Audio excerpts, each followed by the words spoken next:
Assalamualaikum warahmatullahi wabarakatuh.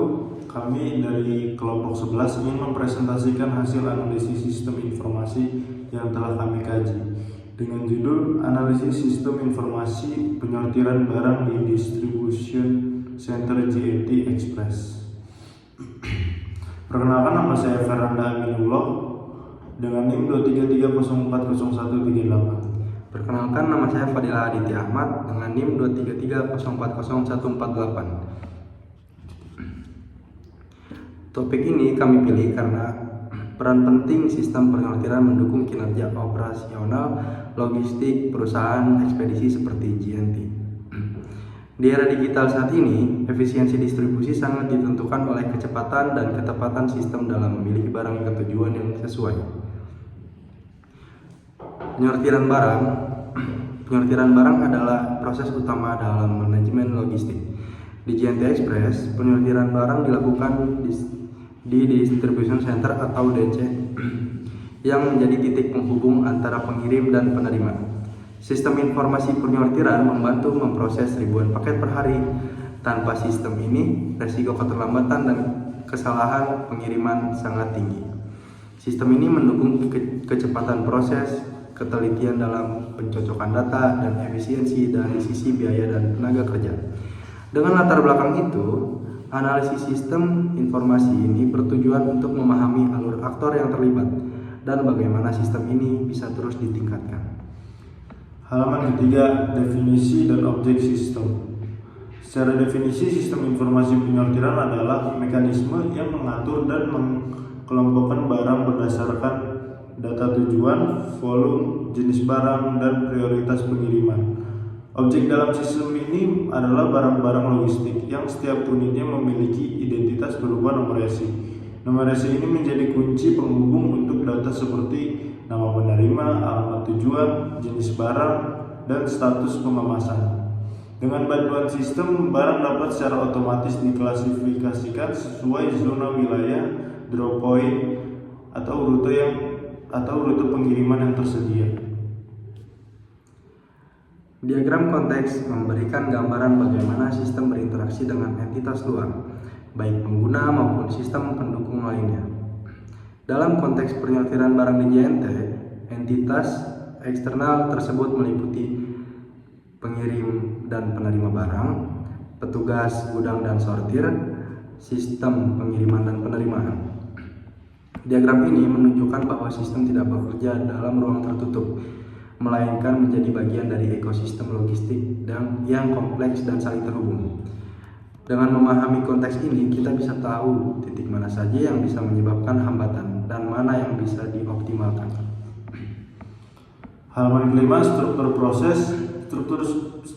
proses menjelaskan tahapan yang dilakukan oleh sistem, mulai dari barang diterima hingga siap dikirim. Langkah-langkah umumnya: penerimaan barang oleh petugas gudang, pencocokan data resi dengan database sistem, sortir barang berdasarkan rute atau zona, pengeluaran barang untuk dikirim ke cabang selanjutnya. Entitas eksternal memiliki peran penting sebagai sumber data masuk dan penerima informasi dari sistem. Mereka tidak mengolah data secara langsung, tetapi interaksinya berpengaruh besar terhadap keakuratan dan kelancaran proses. Contohnya, customer menginput informasi pengiriman, petugas gudang memverifikasi dan menginput ulang data barang, dan sistem pelacakan menerima output status pengiriman dari sistem penyortiran. Halaman 7, batasan dan asumsi. Untuk menjaga fokus dalam analisis, kami memberikan batasan bahwa sistem hanya akan membahas proses penyortiran barang di internal distribution center JNT. Kami tidak membahas proses penginputan barang dari pelanggan maupun pengiriman akhir ke penerima. Asumsi utama, sistem belum sepenuhnya otomatis. Proses sortir masih dilakukan oleh manusia dengan panduan dari sistem.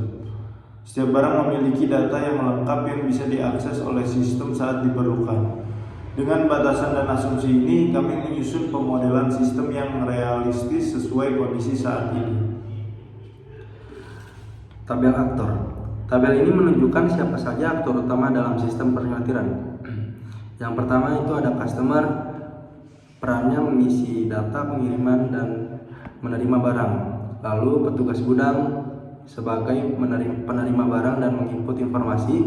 Petugas sortir sebagai menyortir barang berdasarkan arahan sistem, dan sistem informasi untuk memberikan tujuan rute, mengelola database, resi, dan sortir.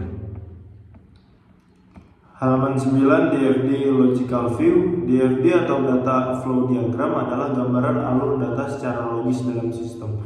Diagram ini memperlihatkan yang pertama masuknya barang dan duta resi, yang kedua proses pencocokan dan sortir, yang ketiga aliran data hasil sortir ke sistem pengiriman. DFD ini menunjukkan bahwa sistem bekerja tidak hanya secara fisik, tapi juga secara digital. Setiap data memiliki jalur dan proses pengolahannya sendiri. Satu barang diasumsikan memiliki satu resi yang memuat informasi penting seperti 1. Nomor resi, 2. Nama dan alamat penerima, 3. Kategori pengiriman yaitu reguler dan ekspres, dan yang keempat jenis barang yaitu mudah pecah atau makanan dan sebagainya, dan yang terakhir adalah status pengemasan. Sistem akan menggunakan informasi ini untuk menentukan jalur sortir, apakah barang masuk ke zona A, B, atau C misalnya. Bila ada data yang tidak sesuai, barang akan ditandai sebagai pengecekan manual. Logical data struktur adalah representasi hubungan antar elemen data dalam sistem. Misalnya, resi terkait dengan data barang, barang terkait dengan kategori dan kualitas. Yang ketiga, setiap transaksi disimpan sebagai log untuk keperluan pelacakan. Tabel analisis digunakan untuk menyusun proses teknis dalam sistem. Apa saja proses input dan output, siapa pelakunya, dan informasi apa yang dihasilkan dari tiap langkah. Tabel prosedur. Tabel prosedur mencatat urutan kerja secara operasional. 1. Scan barcode resi. 2. Validasi data dengan sistem. 3. Tentukan lokasi sortir. 4. Update status barang ke sistem pengiriman. Prosedur ini berfungsi sebagai standar kerja, memastikan semua petugas mengikuti alur yang seragam demi menjaga akurasi dan efisiensi. Halaman 13, prospek sistem di masa depan. Melihat perkembangan teknologi, sistem penyortiran JNT diarahkan ke arah yang lebih otomatis.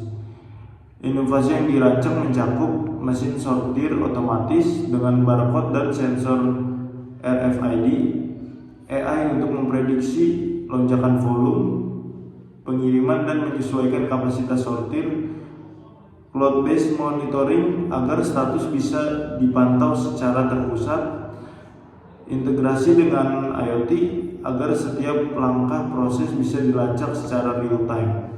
Hasil yang diharapkan kita adalah peningkatan kecepatan sortir, pengurangan biaya operasional, dan layanan pengiriman yang lebih transparan dan akurat bagi pelanggan.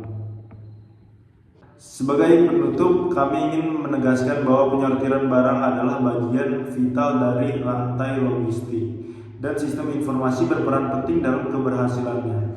Dengan adanya sistem penyortiran yang terintegrasi, perusahaan logistik seperti JNT bisa memberikan pelayanan yang lebih cepat, tepat, dan handal. Terima kasih atas perhatiannya. Wassalamualaikum warahmatullahi wabarakatuh.